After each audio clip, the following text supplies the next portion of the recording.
जो इंसान गलत कर रहा है और अपने आप को वजह। मेरे चैनल चाय एंड चैट को सब्सक्राइब कर दो। आपको अपनी माँ की कसम एक सब्सक्राइब करके जाना दे रहा है। ये मैं परिवार के लिए कर रहा हूँ, यही मेरा धर्म है, ये सही है। उसे याद रखना चाहिए कि इस धरती पर आपका समय सीमित है, ये कैरी फॉरवर्ड होता है साहब।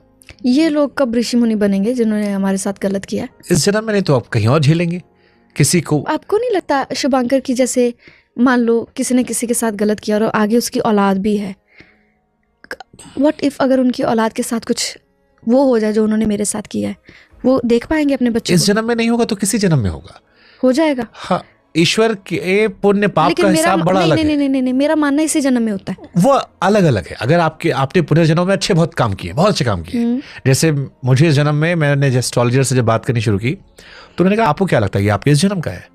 मुझे भी बोली ये बात। आपका बैंक बैलेंस बहुत अच्छा था पिछले जन्म का, मुझे भी बोला ये, तो इसलिए आप कुछ भी करते हो हिट हो आता है। हाँ। लेकिन इस जन्म में आप जो कर रहे हो, हाँ, वो ये तय करेगा कि आगे क्या होगा और उसके आगे क्या होगा। मुझे पता क्या बोला कि तुम्हें क्या लगता तुम ऐसे निकल गई ये सब केस से? तुम्हें क्या लगता तुम अपनी वजह से, ये तुम्हारे पुराने भाग्य जो तुमने पुराने कर्म पिछले जन्म में अच्छे किए थे और तुम्हारे माँ बाप ने जो कर्म किए वो तुम्हें मिले, और इस जन्म के भी कर्म तय करेंगे। और अब जो हम कर रहे हैं इसने आगे की जर्नी तय कर ली। हो सकता है इसी जन्म में हिसाब कर दे। शुभांकर जी, आपको एक बात बताऊं, आपको पता है शादी करके जब लोग बच्चे पैदा कर लेते हैं, शादी के बाद ना डरना शुरू कर देना चाहिए जब आपकी औलाद हो जाती है। पूछें क्यों? मेरा ये मानना है वो ऊपर वाला बच्चे इसलिए देता है कि आपके जो कर्म है, आपकी जो बुद्धि है, उसको आप हमेशा ठिकाने पे इस सोच से भी रखें कि हो सकता है जो आप आज कर रहे हैं वो हो सकता है मेरे पे वो ना आए, लेकिन अगर वो मेरे बच्चों पे आएगा ना तो मैं ज़्यादा मरूंगा।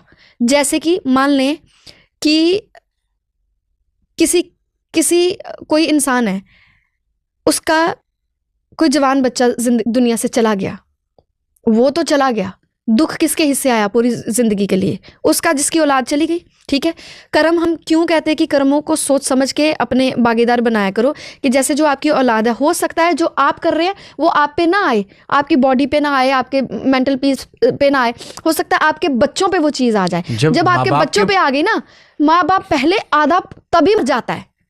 आपको लगता है मैं किसी की औलाद हूँ, मैं किसी की बच्ची हूँ, अगर मेरे साथ मेरे बाप की उम्र के किसी इंसान ने कुछ किया है गलत, आपको लगता है उसकी औलाद पे वो चीज़ नहीं आएगी? उसको डरना चाहिए। जब माँ बाप के पुण्य बच्चों को लगते हैं, जब हमारे अच्छे कर्मों पर जो सफल हुए, हाँ, लोग कहते हैं तुम्हारा अकेले का थोड़ी है, हाँ, तुम्हारे माँ बाप का है। हाँ, तो अगर पुण्य आते हैं तो पाप भी आते होंगे। पाप भी तो बच्चों पे ही आने हैं।